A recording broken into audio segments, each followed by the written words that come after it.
Hello everyone, this is Jing and I'm very excited to kick off these life skills sessions. I'm very excited to share what I've learned for the past 2 years, what's been really helping me to build my personality and characteristics and my dream and my vision. And I just really wanted to share everything with you guys because some of the tools that I learned for the past 2 years has really been helping me. And I was very frustrated that the university is not really teaching us any of these skills. So these skill sessions is really about helping you to build your characteristic, build your confidence or your personality, and build your vision for your life, and really give you the tools, the mental strength to go after these things that you really want, and really create a life that you really want to live in. So I'm very excited to kick this off, and without further ado, let's get started. Now, I know that universities is a great place to learn, to study the world around us. Like we study politics, history, business, management, art, and everything like that. We have library of books on these subjects. However, if you look close enough, there's not enough books on self-knowledge. And there's not enough courses or conversation about self-knowledge or understanding yourself. So these sessions is really to help you to build up your own self-knowledge library. So whenever you feel lost, you can go back and revisit these models, revisit these exercises to really help you to understand yourself and understand your behavior, and also find a way to break through whatever is blocking you.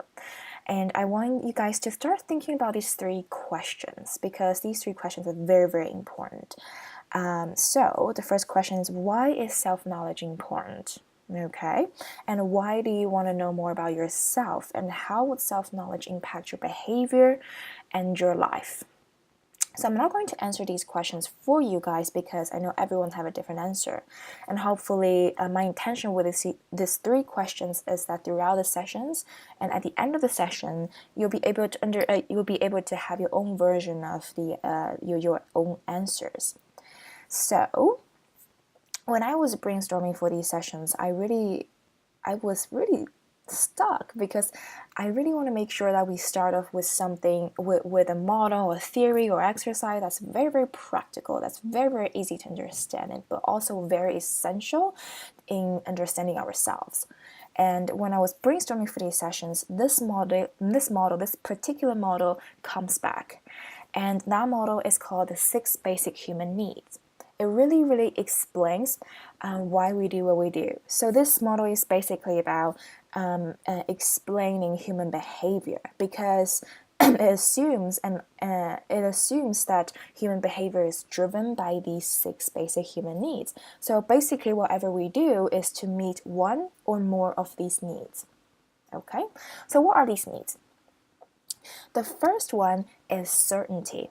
Okay, and the need to feel certain and safe that we'll have food to survive, we'll have place to go every night, and just to feel certain about our lives. Excuse me. And the second need is uncertainty and variety. So we always want to have a little bit fun once in a while, just to change things up a little bit.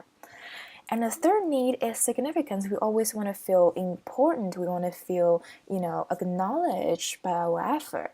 We always want to feel like we are somehow special in some way, right? And the fourth need is love and connection. We always want to give love and feel loved by others. We want to connect with other people because we are social beings. And these 4 needs is called survival needs. So basically, we want to meet these 4 needs on a daily basis. And the last 2 needs is growth and contribution, right? We always want to grow. We always want to learn new things and improve our skills. And contribution, we always want to give back, right? We always want to find a way to give back to society, give back to our family, give back to our friends. And these 2 needs are called spiritual needs. These are the higher needs. And if you look at an unhappy person's life, you will find that the reason why they're unhappy is because they forgot to meet the need to grow and contribute on a daily basis or consistent basis. Now, let's break this model down by looking at each of these needs one by one. So, the first need is certainty. This need really explains why we overestimate our data usage for our phone, right? I always pick the plan where I will make sure that at the end of the month I will have enough data usage to to go on Facebook or Instagram and everything like that. It's because we want to feel certain that at the end of the month we have enough to be connected to the world around us, right? Because we're living in a digital age. And if you look at it, no one is really using the phone anymore. No one is really calling each other. No one is really message each other. Like we always use WhatsApp or Facebook or iMessage to connect with other people. So we want to make sure that we have enough data usage to be connected with the world around us. And that's why we overestimate our data usage. And also explains why we bring an umbrella with us even if there's only 30% chance of raining, right? And a lot of people even bring an umbrella every day, right? It's because they don't want to get wet. And even when they want to make sure that when it's raining, they will have a contingency plan, right? And also explains why we make contingency plan. Like even if we think we have a relatively quote-unquote perfect plan, we want to make sure that we have plan B, plan C, plan D, just in case something goes wrong, right? Especially when we are completing a project that's very, very important to us. We want to make sure that we have plan B. This plan B makes us feel more certain about the outcome. Now let's have some fun and think about these scenarios. What about game of chances? What about when you're gambling? When you have absolutely no control whatsoever of the outcome, what do you do then? Why do you think people blow their dice before rolling? Why do you think people don't pick up cards until everyone's being dealt? If you play poker, you will know what I'm talking about. But basically, when we're gambling, there's no control. We have absolutely no control of the outcome. However, people will do these things to create illusion of control, illusion of certainty, to when there's no control whatsoever. So it really explains like why people do these superstitious things. It's because they want to have some sense of control, even if it doesn't really make sense, right? So certainty is a very, very interesting need, and it really drives people to do a lot of things that doesn't make sense and things that really sometimes is absurd. Now, let's move on to the next needs. So the need to feel uncertain and the need to have a degree of variety. This really explains why we go on holidays, why we go to different countries for holidays, right? And this explains why we go to different restaurants, why we want to try new things. And it also explains why we want new music from our favorite artists. Even if you love an artist, you want something new from them, right? We don't just want to listen to the same song every single day, day after day, right? We want something new. And it also explains why we procrastinate. Like we don't want to do a very, very difficult task for an extensive period of time, right?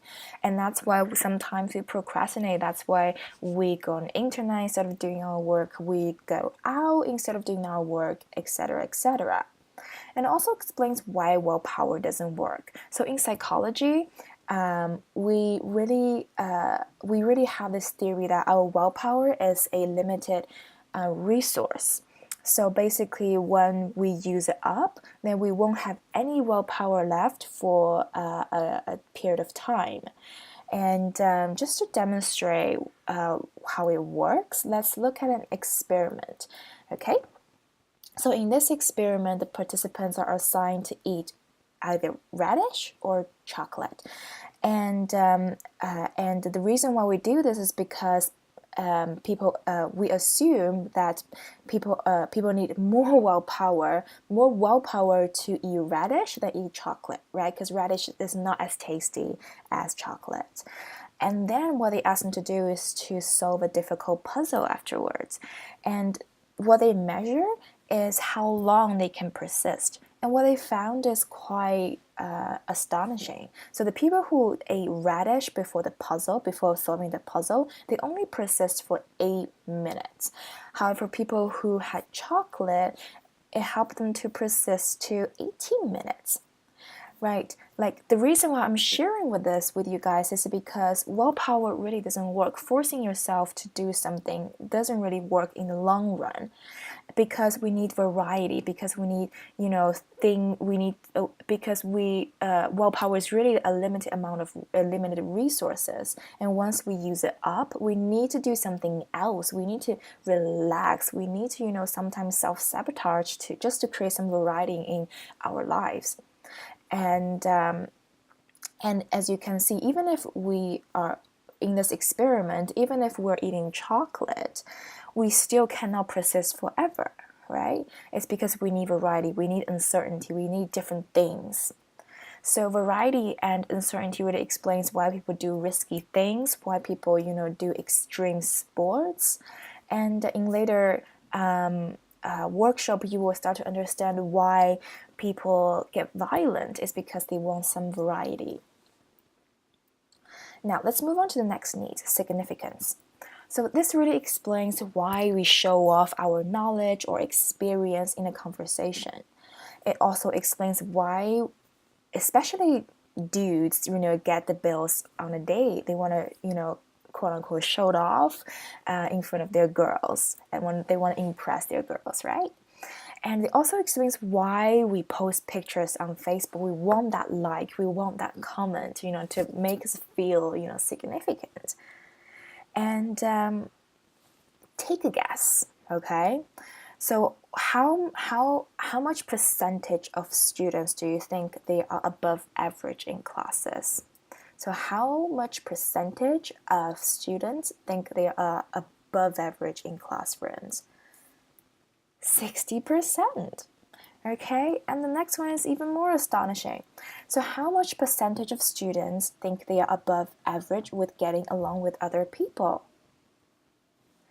It's 100%.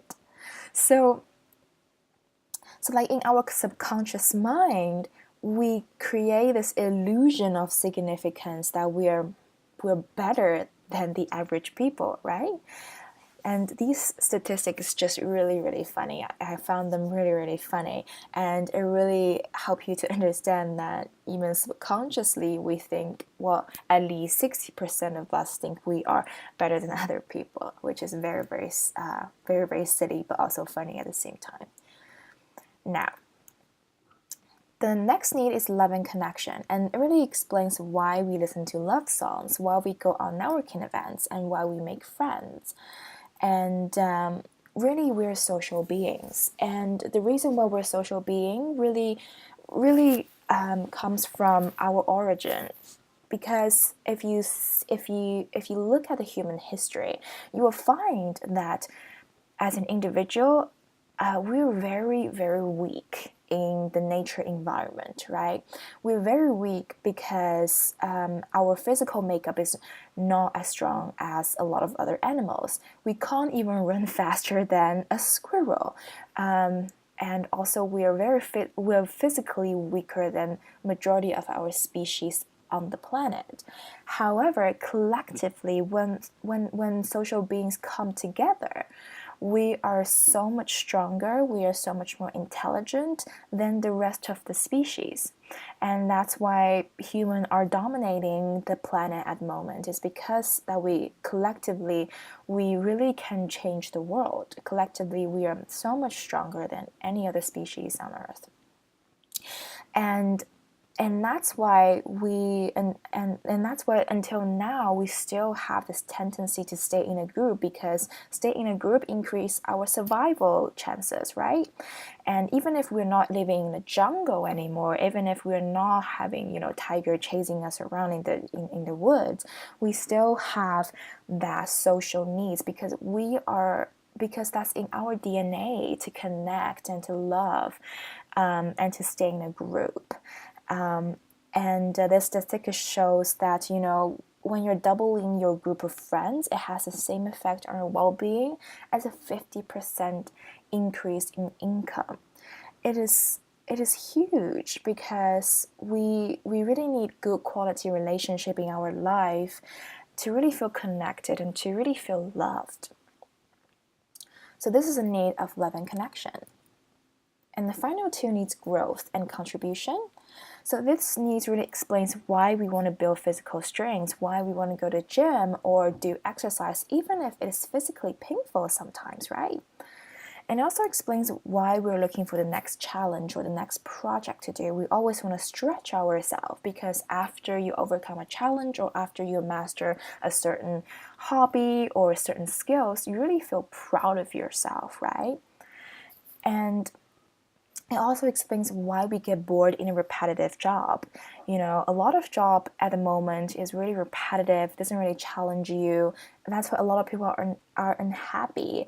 And it's because they're not growing, they're not expanding, they're not challenging themselves in those jobs.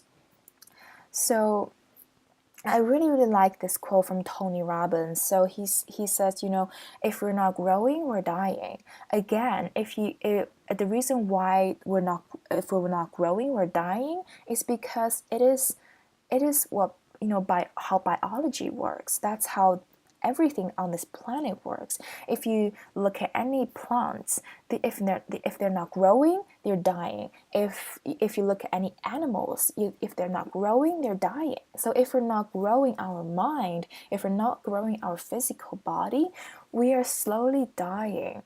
So that's why we always want to grow. We always want to expand our ability, our mental strength, our physical strength. And the final need is contribution. So it really explains why we volunteer, why we help strangers, why we start a social enterprise. And it really explains, you know, why we go beyond ourselves, why we take this obligation on ourselves, even if we don't have to. It's because we want to contribute. And the reason why we want to contribute is because, you know, without other people's contribution, you really cannot be alive. Like from the moment when you're born, your mom is giving you unconditional love and contribution to you. When you go into school, the teacher is contributing to, you know, the classroom, and consequently, you're learning what they are teaching, right? And that's why we really want to give back whenever we can, because we want to, you know, give back to people who has given to us. And I just want to end this session by showing you guys a very, very powerful research by Carl Gray. And in his research, he basically demonstrated that doing good literally make you feel mentally and physically stronger. So, in his experiment, first of all, he asked participant to, first of all, he gave the participant $1, and then he either asked them to give it to a charity or asked them to keep it for themselves. So there are two groups, okay, and Carl Gray is asking them to do different things. One is to give the dollar away, one is to keep the dollar for themselves. And then what they asked them to do is to measure how long they can hold a hand grid. A hand grid is really to help you to measure your physical strength in a way. And basically, this is the result. If you take a look, you can see the first bar represents how long the participant who keep the money for themselves can hold a hand grid. And it is significantly shorter than the people who give the dollar away. So this experiment really demonstrates that when you are giving, when you're contributing, you feel like you're Superman or Superwoman, and you have more strength, you have more mental strength and physical strength to persevere. Okay, so this is the model. This is 6 basic human needs. You know, the first one is certainty. The second one is uncertainty, significance, loving connection, growth, and contribution. So this is the model, and in the next workshop, I'm going to explain why we are addicted to some behavior. And in the future workshop, I'm going to show you guys how you can correct that behavior, also using the 6 basic human needs model. Okay, so thank you so much for listening in, and I'll see you guys next time.